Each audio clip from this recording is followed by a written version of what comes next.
हे आमच्या गावचं धुरपत देवस्थान आहे आणि ह्या मंदिरात आम्ही ओटी भरण्यासाठी आलो होतो. खरं तर या मंदिरात एखादी इच्छा तुम्ही मने भावे बोलली तर ती नक्कीच पूर्ण होते. ही अंधश्रद्धा नाही आहे, तर हा आमच्या गावचा विश्वास आहे. त्यासाठी आम्ही ओटी भरण्यासाठी मंदिरात आलो होतो. तर हाय, हॅलो, नमस्कार. हा बघा सगळा पसारा पडला आहे. हा पसारा कशाचा असेल तर आम्ही निघालो होतो गावाला आणि अजून आमचं पॅकिंगही झालं नव्हतं. आणि इकडे आमचा मोक्ष रडत होता. का रडत होता? कारण आमच्या घरी आला होता डॉगी आणि मोक्ष असं म्हणत होता की त्या डॉगीला घरात घ्यायचे, त्याला खाऊ घालायचे आणि आपल्याकडेच ठेवायचं, कारण त्याला भूक लागली असेल आणि मग तो उपाशी असेल असं मला तो सांगत होता. त्यासाठी त्याचं रडू चालूच होतं. हा बघा तो डॉगी. मग शेवटी काय केलं, आम्ही डॉगीला खायला दिलंच. मग ते मोक्षच्या हातानेच खायचं होतं डॉगीला पण, त्यामुळे मोक्ष आमचा त्या डॉगीला भरवत होता. खरं तर लहान मुलांचा हट्ट हा पूर्ण करावाच लागतो. मग काय, मोक्ष आणि मोक्ष पप्पा त्या डॉगीला भरवत बसले होते आणि मोक्ष तर चालूच होता, आपण त्या डॉगीला घरात घेऊया, घरातच ठेवूया, घरात झोपूया. पण ठेवणं पॉसिबल नव्हतं, कारण आम्हाला उद्याच सकाळी गावाकडे निघायचं होतं. तरी मोक्ष आमचा काही ऐकतच नव्हता, तो रडतच होता. त्या मोक्ष बाप्पा त्याला समजवत होते की तो स्मॉल आहे, त्याला त्याच्या मम्मीची आठवणी येते वगैरे वगैरे वगैरे त्याला सांगत होते. तरी आमचा मोक्ष काय होता ना, शेवटी कसा बसा तो ऐकला आणि त्याला मी झोपी घातलं आणि नंतर आम्ही निघालो गावासाठी. तर जाताना आम्हाला खूप साऱ्या गाड्या दिसत होत्या, महागणपती रांजणगावचा.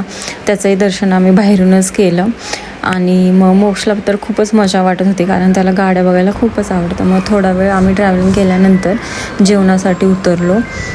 मोक्षला तर पहिलं आम्हाला जेवणच नाही, त्याला लिक्विड प्यायला खूपच आवडतं. तर ह्या आमच्या ताई आहेत, इकडे भाऊ आहेत आणि इकडे मी आणि मोक्ष बसलो होतो. मोक्ष पप्पांचं जेवण झालं होतं. आम्ही घरून काही खाण्यासाठी आणलं होतं आणि काही थोडंसं ऑर्डर केलं आणि त्यानंतर आम्ही मस्तपैकी असं जेवण केलं आणि जेवल्यानंतर थोडा वेळ रेस्ट केली, कारण सारखं गाडीत बसूनही खूप बोर झालं होतं. कारण आमचं गाव हे खूपच लांब आहे आणि जाण्यासाठी जवळजवळ 8 ते 9 तास लागतात आणि असं एवढा वेळ गाडीमध्ये बसणं पॉसिबल नाही आहे.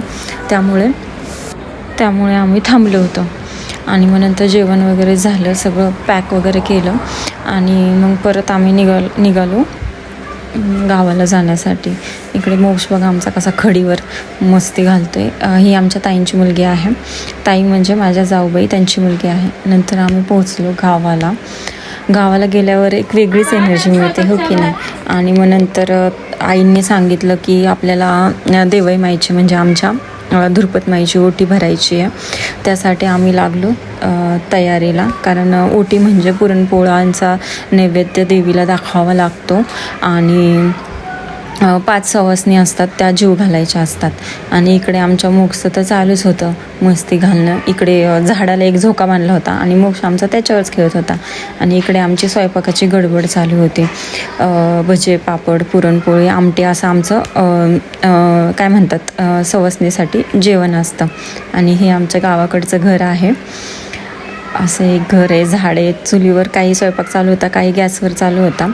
कारण आम्ही सकाळी 6:30 वाजता गावाला पोहोचलो आणि त्याच्यानंतर आम्ही हा सगळा स्वयंपाक करण्यासाठी घेतला होता. असं चुलीवर थोडाफार मी पण स्वयंपाक केला, कधी केला नव्हता, फर्स्ट टाईम मी चुलीवर असं ट्राय केलं होतं आणि खूप छान वाटत होतं. आपण असं वेगळ्या ठिकाणी गेल्यावर खरंच खूप छान वाटतं ना. तर मग असं सगळं आवरून घेतलं आणि आम्ही निघालो देवीची ओटी भरण्यासाठी. निघालो. त्यानंतर ताई, आई आणि मी, मोक्ष पप्पा, कारण सगळ्यांनाच देवाच्या पाया पडायचं होतं आणि असं निघालो म्हटल्यावर मुलं तर येणारच. आज आजूबाजूची थोडीफार मुलं पण होती. नंतर आम्ही असं गप्पा मारत वगैरे निघालो. तर जाण्यासाठी तसा तर उशीरच झाला होता म्हणा. तर कारण आम्ही उशिराच पोचलो आणि त्याच्यानंतर सगळा स्वयंपाक करून झाला आणि आम्ही तर देवाला निघालो. तर खूप असं 1 वर्षानंतर मी गावाला गेले होते, त्यामुळे आजूबाजूचे लोक बोलत होती वगैरे, त्यांना बोलत वगैरे आम्ही निघालो होतो. आणि देवीला जाण्यासाठी ना आमच्या गावातून एक मध्ये नदी जाते आणि त्या नदीवरनं एक ब्रिज आहे आणि त्या ब्रिजवरून आपल्याला चालत देवीच्या मंदिराकडे जायचं असतं. हे देवीचं मंदिर आहे. तर आमचा मोक्ष आहे ना, तो खूपच घाबरत होता, कारण त्याला खूपच भीती वाटत होती कारण तो कधी असा चालला नव्हता. आणि ह्या साईडला पण आपल्याला खोल दिसतं आणि ह्या साईडला पण खोल आहे, त्यामुळे तो खूपच त्याच्या घाबरत होता. आणि तिथं पोचल्या मग काय मोक्षला आमच्या खेळणी दिसली, तर मग ते खेळणी घ्यायचा म्हणूनच रडत होता. मग त्याला थोडीफार खेळणी घेतली आणि नंतर आम्ही पोहोचलो मंदिरामध्ये. मंदिरामध्ये पोचल्यानंतर पहिल्यांदा आम्ही देवई माईची ओटी भरली, कारण मंदिरात जेव्हा पण आपण ओटी भरतो तर पहिली देवई माईची ओटी भरावी लागते. मग ती ओटी भरली तर ते तिथे जे पुजारी बसले होते ते आम्हाला सांगत होते की अशी भरायची तशी भरायची, कारण मी फर्स्ट टाईम असं ओटी भरत होते, मला काही माहिती नव्हतं त्याच्याबद्दल. मग ती ओटी भरून घेतली. त्याच्यानंतर अगरबत्ती वगैरे लावून घेतली सगळं देवई माईला. आणि मग देवई माईची ओटी भरून झाल्यानंतर आम्ही निघालो धुरपत माईची ओटी भरण्यासाठी, कारण देवई माईचं मंदिर हे खाली आहे आणि त्याच्यावरती धुरपत माईचं मंदिर आहे.